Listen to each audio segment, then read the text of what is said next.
Bienvenue sur Monde des films. Dans l'Égypte ancienne, les dieux vivent parmi les mortels et gouvernent le pays. Ils se distinguent facilement car ils sont beaucoup plus grands que la personne moyenne. Ils ont du sang d'or et ils peuvent se transformer en toutes sortes de bêtes effrayantes. Osiris est le roi de toute la terre rendue abondante par le Nil, tandis que son frère Seth règne sur le désert aride. Et cet isolement l'a rendu amer. Finalement, Osiris décide de transmettre le trône à son fils Horus, qui est en couple avec la déesse Hathor. Il se soucie tellement d'Hathor qu'il lui a offert l'un des plus grands trésors d'Égypte, le bracelet de 42 étoiles, qui peut éloigner les démons. Le jour du couronnement, tout le monde vient à la célébration, y compris tous les dieux, mais aussi tous les mortels de la ville. Cela inclut Zaya et son petit ami Bek, un voleur qui n'hésite pas à voler des objets de fantaisie pour rendre sa petite amie heureuse et peut-être s'enfuir ensemble un jour. Une fois que tous les dieux ont salué et que les mortels ont laissé leur offrande, Osiris prononce un discours et s'apprête à mettre la couronne sur Horus. Cependant, ils sont interrompus par l'arrivée de Seth, qui fait semblant d'être ici avec un cadeau, mais bientôt il remplit la place avec sa propre armée. Ensuite, il tend à Osiris le bâton que leur père lui avait offert, demandant un combat parce qu'il pense que c'est à son tour de régner.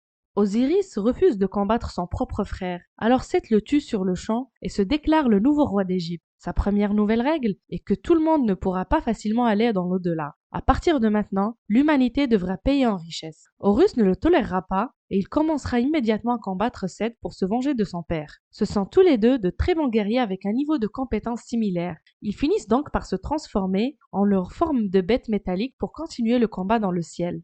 Pour aider leur maître, les troupes de Seth traversent et reflètent le soleil sur leurs boucliers pour aveugler Horus, donnant à Seth la chance de revendiquer la victoire et de prendre les yeux d'Horus. Seth est sur le point de tuer Horus aussi, mais Hathor arrive et s'offre à lui en échange de la vie d'Horus. Donc Horus est exilé à la place. Un an plus tard, la majeure partie de l'Égypte a été asservie par Seth et maintenant il manque d'argent pour avoir une vie après la mort. Certains dieux ont essayé de le vaincre pour sauver le royaume, mais ils sont tous morts, tandis qu'Hathor continue de jouer le rôle d'amant attentionné pour survivre. Zaya est l'esclave de l'architecte en chef de Seth, Urshu, qui est en train de construire le plus haut obélisque que l'Égypte ait jamais vu. Bek a été envoyé pour faire du travail manuel, mais chaque fois qu'il en a l'occasion, il se faufile dans le bureau d'Urshu pour rendre visite à Zaya. Un après-midi, Zaya montre à Bek que l'armée de Seth revient avec un butin de guerre, ce qui signifie que son coffre-fort sera déverrouillé dans la soirée et c'est l'occasion idéale pour Bek de se faufiler et de récupérer les yeux d'Horus. Pour l'aider, Zaya vole les plans de la pyramide à Urshu, les remplaçant par des parchemins vierges. À la tombée de la nuit, Bek saute d'un toit dans le chariot transportant l'or, qui est bientôt jeté dans le coffre-fort.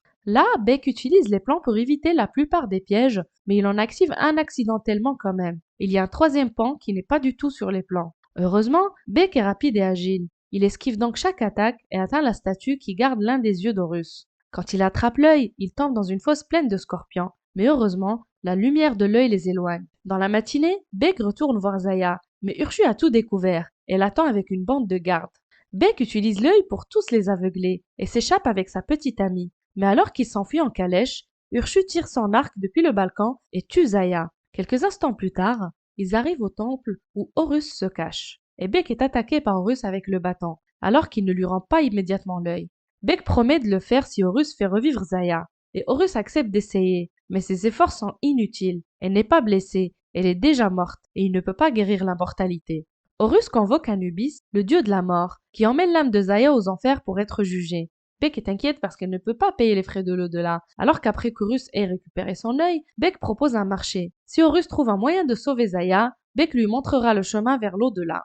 Horus accepte après avoir expliqué qu'il pourrait obtenir des avantages supplémentaires s'il redevient roi, et il décolle après avoir caché Zaya dans le temple. Pendant ce temps, Seth envoie son armée attaquer la forteresse d'une autre déesse, lorsqu'il apprend l'existence de l'œil manquant. Au moment où Seth se rend au temple d'Horus, son neveu est déjà parti, mais il trouve le corps de Zaya et prend son collier après avoir envoyé ses hommes pour trouver Horus. De retour à Horus et Bek, ils escaladent actuellement une montagne car Horus ne peut pas se transformer sans ses deux yeux et il a besoin d'aide pour vaincre Seth. Une fois qu'ils ont atteint le sommet, Horus prie son grand-père, le dieu du soleil, pour une bénédiction qui lui permet temporairement de se transformer à nouveau et de voler avec Bek vers le vaisseau solaire divin Uvira. Ici, le devoir de Ra est de combattre la bête de l'ambre Opophis tous les jours et de l'éloigner de l'Égypte. Ra refuse de s'impliquer dans le conflit de Seth parce qu'il croit qu'il faut rester neutre en ce qui concerne ses fils, ne voulant pas jouer les favoris. Cependant, il permet à Horus de remplir une fiole avec les eaux qui entourent le vaisseau. De retour en Égypte, les derniers dieux rebelles debout se sont retirés derrière leurs murs. Alors Seth profite de l'occasion pour rendre visite à son ex-femme Néphitis et lui prend ses ailes. Au vaisseau solaire, Ra accorde temporairement à Horus un peu de puissance pour qu'il puisse voler avec Bek, mais il la perd dès qu'il se rapproche du sol et ils ont un atterrissage plutôt peu élégant. Ensuite, ils doivent utiliser le flacon d'eau pour tuer le désert, ce qui affaiblirait considérablement Seth. Mais d'abord Horus envoie Bek chercher de l'eau ordinaire à boire. Près de la cascade, Bek est pris en embuscade par l'armée de Minotaure, de Seth dirigée par Menvis. Heureusement, Horus vient rapidement à son secours et les bat tous facilement. Mais Menvis fait semblant d'être mort. Il attend le bon moment pour pousser Horus et Bek hors de la cascade avant de s'enfuir. Et la seule raison pour laquelle le couple survit est grâce au bâton d'Horus. Menvis le dit à Seth qui le tue pour avoir échoué, et envoie ses puissants chasseurs après Horus. Ensuite, Seth demande à Hathor de l'emmener aux enfers, car elle y a accès, car elle était conseillère des morts. Hathor fait semblant d'y réfléchir, et lorsqu'elle a un moment de libre, elle utilise ses pouvoirs sur le sable pour lui montrer comment va Horus. Lorsque Seth la trouve, il réalise enfin qu'Hathor aime toujours Horus, et qu'elle a menti tout ce temps. Alors il essaye de la tuer, mais Hathor s'échappe en ouvrant un portail avec son bracelet. Sur la tombe d'Osiris, Bek et Horus interrompent leur marche vers la ville pour se reposer. Soudain, les chasseurs de Seth apparaissent chevauchant des serpents géants, et il est dangereux pour Horus de les combattre car ils ne supportent pas leur venin dans son état actuel. Bek élabore rapidement un plan. Il s'enfuira pour servir d'appât pendant qu'Horus se cache parmi les murs, de sorte que lorsque le serpent se rapproche, il peut attaquer en douce. Le plan fonctionne et Horus parvient à poignarder le serpent. Mais il n'atteint pas son point faible, mais maintenant le bâton est coincé dans la bouche de la bête.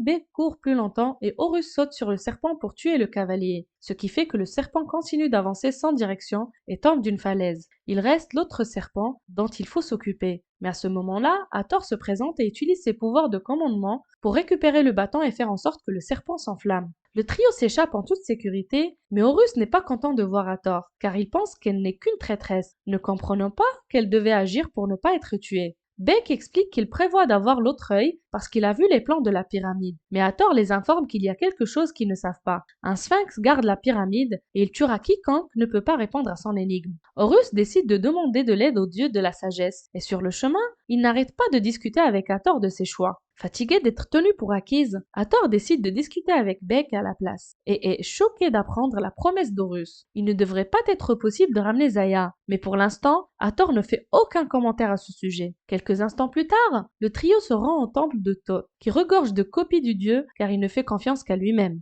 Thoth refuse d'aller avec eux et leur dit de lui apporter l'énigme à la place, mais cela ferait tuer l'un d'eux. Bek change d'avis en jouant sur son ego et en disant qu'il dirait au sphinx que Thoth avait eu peur de se tromper de réponse. Tous les quatre commencent à se diriger vers la pyramide, et Hathor en profite pour gronder Horus pour avoir promis à Bek des choses qu'il ne peut pas réaliser. Horus ne se sent pas mal cependant, car ce mensonge est le plus grand bien. Lorsqu'ils arrivent sur le terrain de la pyramide, Horus décide d'attendre la tombée de la nuit pour passer inaperçu, alors que Thoth rappelle à Horus qu'Hathor est devenu l'amant de Seth, juste pour que Seth lui épargne la vie. Zaya utilise sa magie sur le sable pour montrer à Bek une image de Zaya faisant la queue pour être jugée. Parce qu'Hathor guidait aussi les âmes, elle a la capacité de parler aux morts. Elle permet à Bek d'envoyer à Zaya un message de son combat pour la ramener, qui est interrompu par Anubis. Le soir, le groupe s'approche de la pyramide pour la trouver en mouvement constant. Bek choisit une porte au hasard et saute à l'intérieur, où il se fraye un chemin à travers un pont mobile qui lui permet d'atteindre la roue qui arrête tout. Maintenant, tout le groupe peut entrer et s'approcher du sphinx ensemble.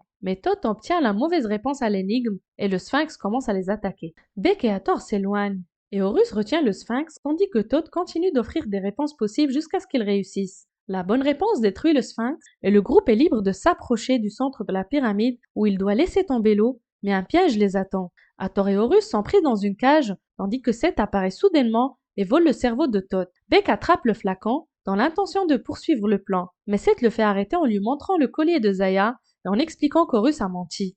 Bek ne sait pas trop qui croire, mais ce court moment d'hésitation suffit à Seth pour lui voler la flasque et la détruire. Puis Seth part, espérant que la pyramide qui s'effondre les tuera, mais Horus parvient à ouvrir la cage et s'échappe avec ses amis en utilisant la roue comme protection. À l'extérieur de la pyramide, Bek appelle Horus pour ses mensonges et arrive à la conclusion que les dieux ne se soucient pas de leur peuple. Hathor sent qu'ils doivent indemniser Bek pour tous les mensonges et convoque Anubis pour qu'elle s'offre en échange d'Anubis accordant à Bek le passage aux enfers.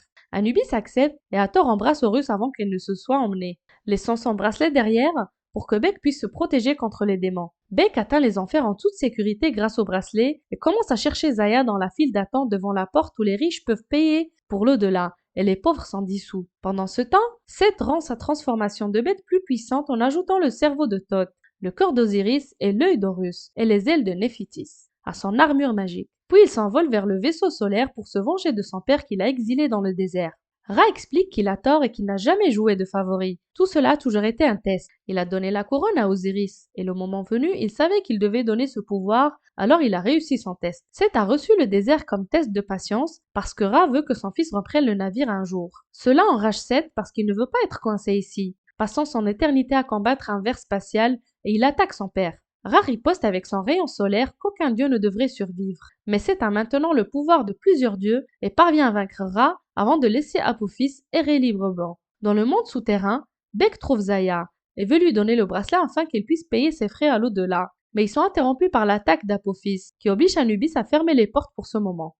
Zaya convainc Beck de donner une seconde chance à Horus, et Beck utilise le bracelet pour revenir en Égypte, faisant à nouveau équipe avec Horus. Une voiture envoyée par Nephthys ramène le duo dans la ville, où Seth se présente avec la lance de Ra, et debout au sommet de l'obélisque, il ordonne à Apophis d'attaquer le Nil, qui est la source de toute vie. Horus et Beck kidnappent Urchu pour obliger l'architecte à les faire entrer dans l'obélisque, pendant qu'Horus grimpe, et Urchu prennent l'ascenseur et finissent par se battre. Leur lutte renverse une torche et l'ascenseur prend feu, alors Beck attache sa corde au mur et saute avant que l'ascenseur ne soit pris en charge par le feu, tombant en emportant Urchu avec lui. Au sommet de l'obélisque, Horus trouve Seth et entame un autre combat. Seth pense qu'il est en train de gagner, mais Horus n'est que l'appât tandis que Beck se présente pour une attaque sournoise. Enfilant son armure, Seth attaque Beck, qui retire l'œil du casque avant que Seth ne le repousse. Beck jette un œil sur Horus, mais le dieu décide de faire ce qu'il faut et sauve Beck au lieu de l'œil. Horus s'excuse auprès de Beck pour tout, avant de finalement se transformer à nouveau en sa forme de bête, car ce sont les bonnes actions et non la cupidité qui déterminent votre valeur.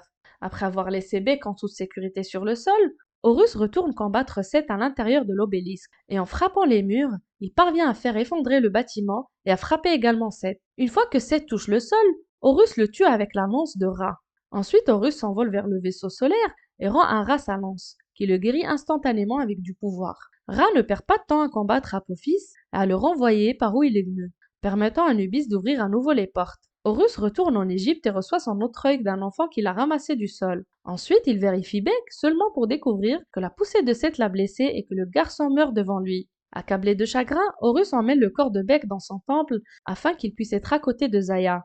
À ce moment, Ra se présente et fait revivre le jeune couple en remerciement à Horus de l'avoir aidé. Quelques jours plus tard, l'Égypte est à nouveau pleine de vie. Tout le peuple a été libéré et Horus enfin officiellement couronné roi par Thoth. La première chose qu'il fait est de corriger les règles de l'au-delà. Les bonnes actions décideront si vous réussirez ou non, pas vos richesses. Beck est nommé conseiller en chef du roi et il rend le bracelet à Horus afin qu'il puisse aller aux enfers et sauver Hathor. Merci d'avoir regardé notre résumé. N'hésitez pas à vous abonner. Bonne soirée!